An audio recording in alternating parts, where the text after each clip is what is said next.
কারাবন্দী ফিলিস্তিনিকে গণধর্ষণের ঘটনার চেয়ে সেই ঘটনার ফুটেজ ফাঁস হওয়াই বড় অপরাধ ইসরায়েলের কাছে। সেনাদের সেই কুকীর্তি বিশ্ববাসী দেখে ফেলায় ভাবমূর্তির বিরাট ক্ষতি হয়েছে তেল আবিবের এমন মন্তব্য স্বয়ং প্রধানমন্ত্রী বেনিয়ামিন নেতানিয়াহুর।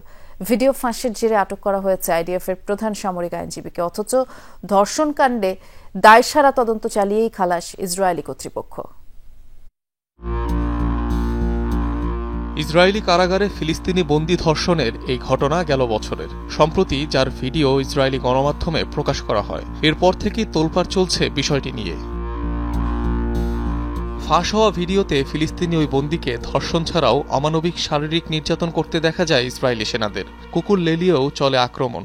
তবে চরম এই নিষ্ঠুরতাও আঁচ লাগাতে পারেনি ইসরায়েলের বিবেকে।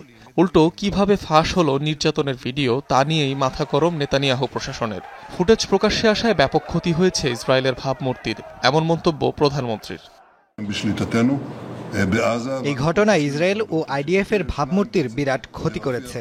সম্ভবত ইসরায়েল রাষ্ট্র প্রতিষ্ঠার পর থেকে এটি সবচেয়ে গুরুতর তথ্যগত আঘাত। আমার মনে নেই এর আগে এমন কিছু ঘটেছে কিনা। নিরপেক্ষ তদন্ত প্রয়োজন। ভিডিও ফাঁসের দায়ে আটক করা হয়েছে আইডিএফ এর প্রধান সামরিক আইনজীবীকে, অথচ নির্যাতন কাণ্ডে এখনও আটক কিংবা জিজ্ঞাসাবাদের সম্মুখীন হতে হয়নি একজন ইসরায়েলি সেনাকেও। 5 জনের বিরুদ্ধে অভিযোগ গঠন করা হলেও তাদের খালাসে জোর তৎপরতা চালাচ্ছেন শীর্ষ ইসরায়েলি রাজনীতিকরা। ইসরায়েলি কারাগারে বন্দি নিপীড়ন নতুন নয়।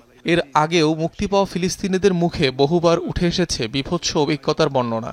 শোনা যায় কারাবন্দীদের নির্যাতনে সরাসরি মদত রয়েছে উগ্রপন্থী ইসরায়েলি রাজনীতিবিদদের। অনিক রহমান, যমুনা নিউজ।